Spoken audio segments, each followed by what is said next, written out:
ان کی موٹیلٹی بہت ہائی ہے. یعنی کہ اس طریقے سے انسٹرائل سچویشن میں گھر کے اندر کچن کے اندر اگر ان کے گردے کی پیوند کاری کی جائے گی تو ان کے سروائیول کے ظاہر ہے چانسز بہت کم ہو جاتے ہیں. اور یہی ہو رہا ہے کہ اس کی فواد مختار کے جو اس نے پیوند کاری کی اس میں تقریباً کوئی 90 کے قریب لوگ یا تو انفیکشن میں مبتلا ہیں یا وہ اللہ کو پیارے ہو چکے. اچھا یہ میں ان کی ڈیٹیلز پڑھ کے بڑی حیران ہو رہی ہوں. مطلب اور اتنے ماشاءاللہ سے فیمس ہیں. جب جتنی بار بھی گرفتار ہوئے ان کا جو سہولت کار ہے جو ان کا گینگ ہے وہ بڑا آگے بڑھ چڑھ کے آتا ہے. ایک بار گرفتاری کے باوجود ان کو مسلح افراد نے چھڑا لیا. تو سہولت کار بڑی تعداد میں موجود ہے, ان کے خلاف بھی ایکشن ہونا چاہیے. تو اقدامات کیا ہو رہے ہیں؟ جی یہ دیکھیں, جب حرام کا پیسہ ہوتا ہے تو حرام کرنے سے کوئی بھی نہیں کتراتا.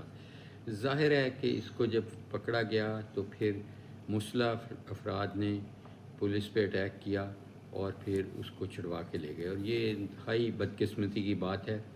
وہ جو پولیس والے انوالو تھے اور ان کی ہمیں لگتا ہے کہ ملی بھگت سے شاید ہوا ہوگا, ان کو سسپینڈ کر دیا گیا ہے, ان کو سامنے تفتیش کر لیا گیا ہے اور ہوپ فلی ان کو بھی کیفر کردار تک پہنچائیں گے. تو اور اس کو بھی ہم کہیں بھی ملک سے بھی نہیں بھاگنے دیں گے اور ملک کے اندر بھی چپے چپا چھانی مار کے ماریں گے اور اس کو گرفتار کر کے ہائی سیکیورٹی پریزن میں رکھیں گے. اور انشاءاللہ اس پہ جو کیسز ہیں وہ دفعات لگیں گی. اب دہشت گردی کی بھی ایڈ ہوگی دفعات, جس طریقے سے اس نے اپنے آپ کو چھڑایا ہے.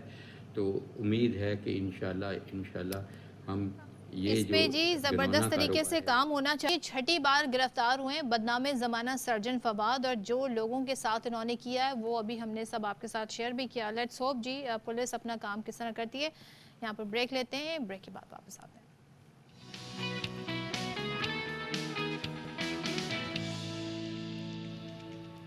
Welcome back once again. اور کراچی کی اگر میں بات کروں, یہاں پر آشوب چشم آیا اور بہت سارے لوگوں کو متاثر کیا. ابھی بھی کچھ لوگ شکایت کر رہے ہیں, لیکن اب یہ پنجاب میں جس تیزی سے پھیل رہا ہے, جو نمبرز ہمارے سامنے آ رہے ہیں وہ نمبرز بڑے الارمنگ ہیں. لاہور کی اگر میں صرف بات کروں تو وہاں پر ان کیسز میں تیزی سے اضافہ ہو رہا ہے. اور جو محکمہ صحت پنجاب ہے انہوں نے اعداد و شمار جاری کیے ہیں, بتاتے ہیں تقریباً 4 لاکھ تک تعداد پہنچ گئی ہے متاثرہ لوگوں کی. اور ماہرین صحت کہتے ہیں کہ اس بیماری سے متاثرہ افراد کے حوالے سے انہوں نے کہا, زور دیتے ہوئے ان پر کہا کہ انفیکشن کے پھیلاؤ کو روکنے کے لیے یہ جو متاثرہ افراد ہیں کوشش کریں کہ یہ آئزولیشن میں رہیں, الگ تھلگ رہیں.